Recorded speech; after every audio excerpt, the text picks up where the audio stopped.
Hello, my name is Michalak and I'm a dietitian and food lover. In today's video, I'm going to touch on an extremely important topic concerning so-called hidden obesity or abdominal obesity. It is especially important because abdominal obesity leads to many health complications. It is extremely taxing on the body. Watch this video to the end and you will learn why abdominal obesity is so dangerous and what to do to lose weight from the abdomen.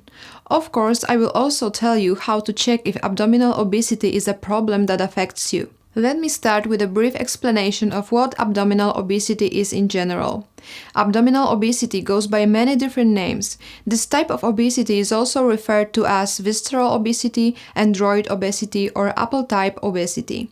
And in the case of men, it is very common to speak jokingly about the so-called beer belly. As we know, we associate obesity with a significant increase in body fat, and this is of course the correct association. However, the most important detail lies in the distribution of fat in our body, and even distribution of fat or the accumulation of fat around the hips and buttocks is not yet such a serious cause for concern. Much worse is the situation when fat accumulates mainly in the abdominal parts.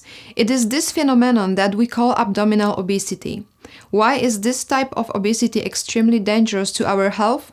Well, the accumulation of the fat in the abdominal cavity leads to the development of many diseases to a greater extent than when excess fat is distributed more evenly in the body. People with abdominal obesity are at much higher risk of developing chronic cardiovascular diseases such as hypertension, dyslipidemia, atherosclerosis, ischemic heart disease, or stroke. Abdominal obesity also leads to abnormal carbohydrate metabolism and consequently to the development of insulin resistance and type 2 diabetes.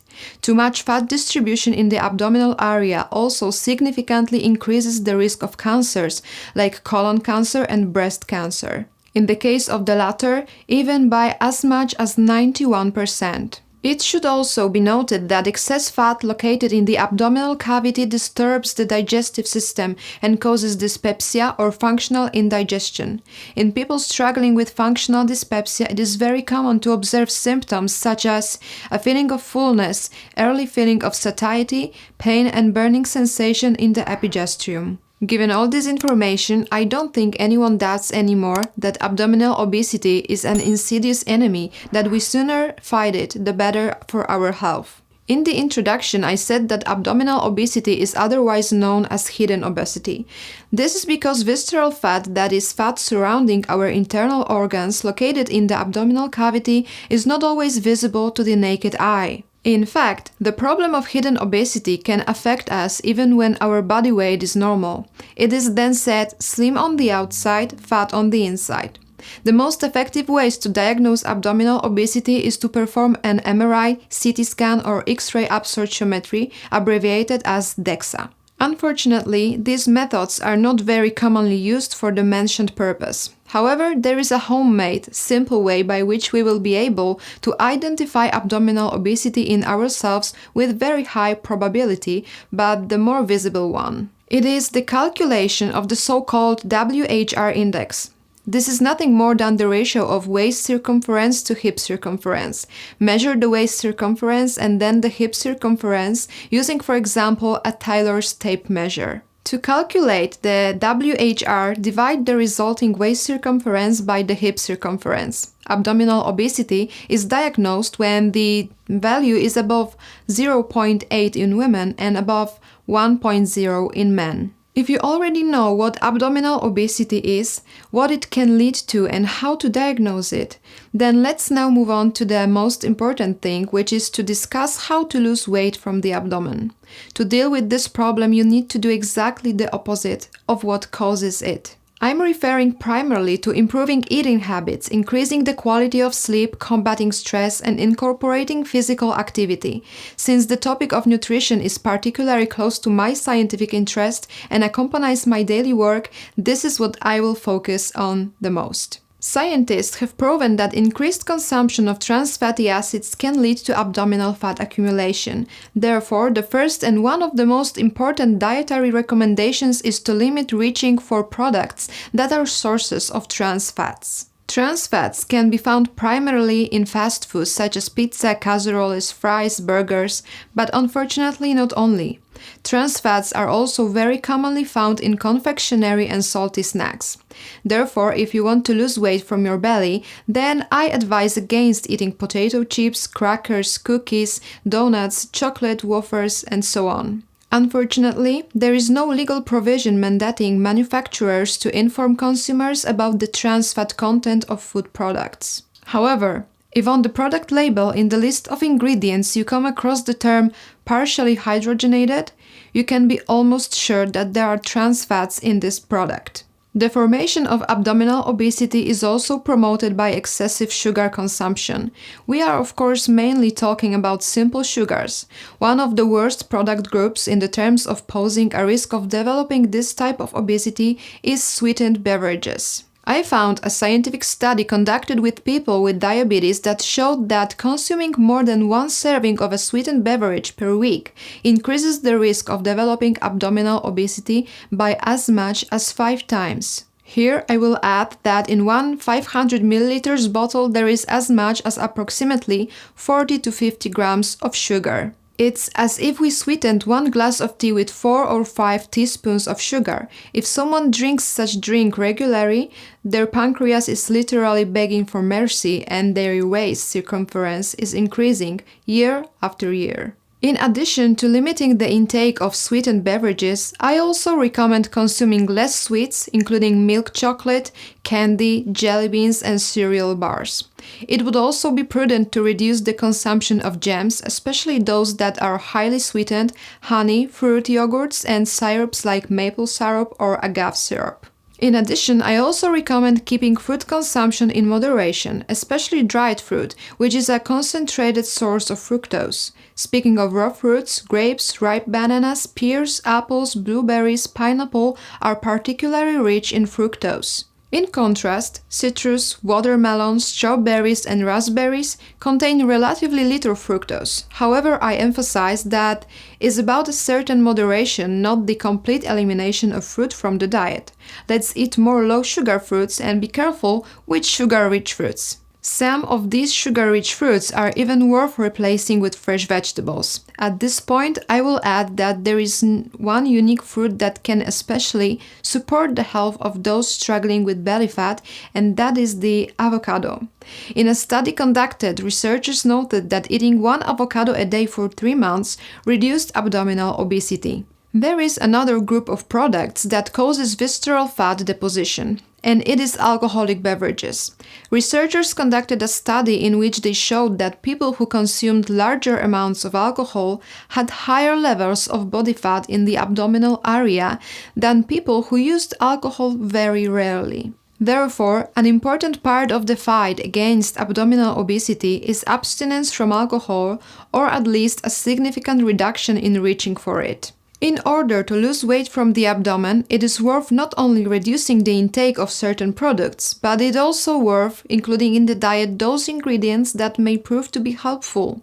And now I'm going to briefly discuss them. An important dietary component in the fight against visceral obesity is dietary fiber. Several studies have been published in the scientific literature that show that people who provide adequate amounts of dietary fiber, that is about 25 to 30 grams per day, have a lower risk of developing abdominal obesity. In view of this, it is good practice to include in the diet products that provide high amounts of fiber. I'm mainly referring to raw vegetables, oatmeal and bran, wholemeal sourdough bread, buckwheat and barley groats, wholemeal pasta, flaxseed or pumpkin seeds. Speaking of vegetables, researchers have noted that vegetables rich in carotenoids can be particularly valuable in reducing abdominal fat.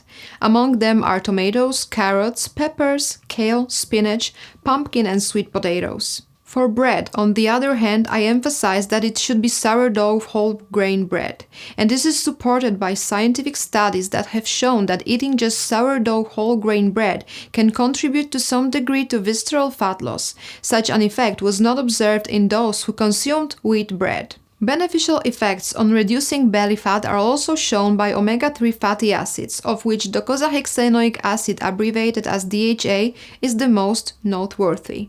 In a scientific paper published in 2015, researchers noted that DHA supplementation of 250 mg per day reduced visceral fat levels in children suffering from non-alcoholic hepatitis. A natural source of this acid is oily marine fish. I'm thinking primarily of salmon, herring, sardines, and mackerel. It is recommended that 2 servings of fish be consumed per week, including that at least 1 serving be the aforementioned oily marine fish. However, if for some reason this is not possible, it is worth considering DHA supplementation of 250 mg per day. Apple cider vinegar is another product that can be helpful for those struggling with fat accumulation in the abdominal area. In 2018, a scientific publication appeared whose authors proved that people who used apple cider vinegar in the amount of 30 ml per day had a reduction in the value of the index of visceral fat. Of course, the inclusion of apple cider vinegar alone in the diet is unlikely to produce satisfactory results. However, when combined with other products, it can produce satisfying results. By the way, I made a separate video about apple cider vinegar which you can find on my channel, and I strongly encourage you to watch it. Current knowledge also shows that ingredients such as calcium and vitamin D combined with vitamin K2 may be useful in reducing abdominal obesity. The researchers noted that calcium and vitamin D supplementation in obese people helped reduce both weight and visceral fat area.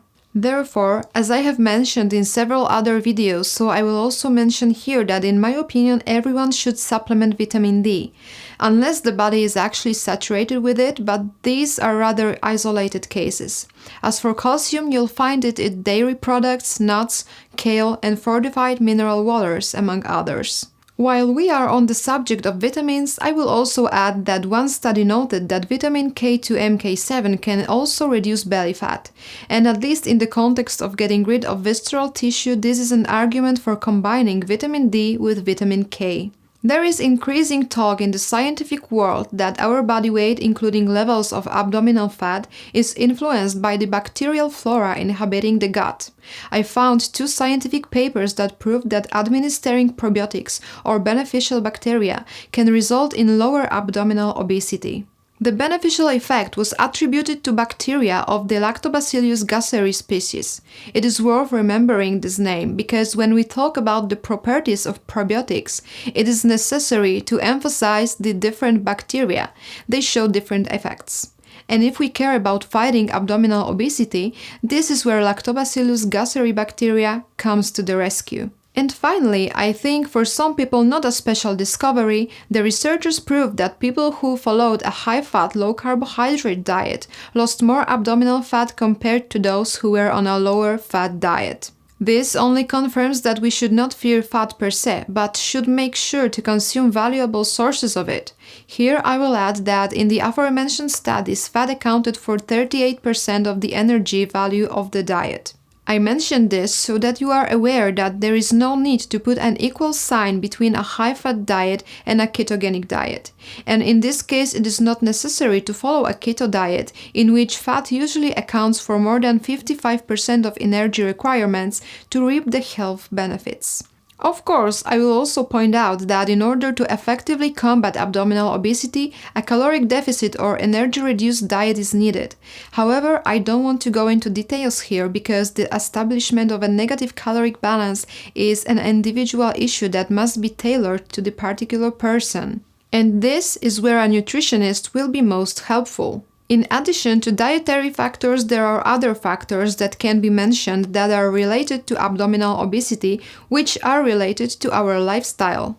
I want to emphasize that not only the quantity, but also the quality of our sleep is of particular importance.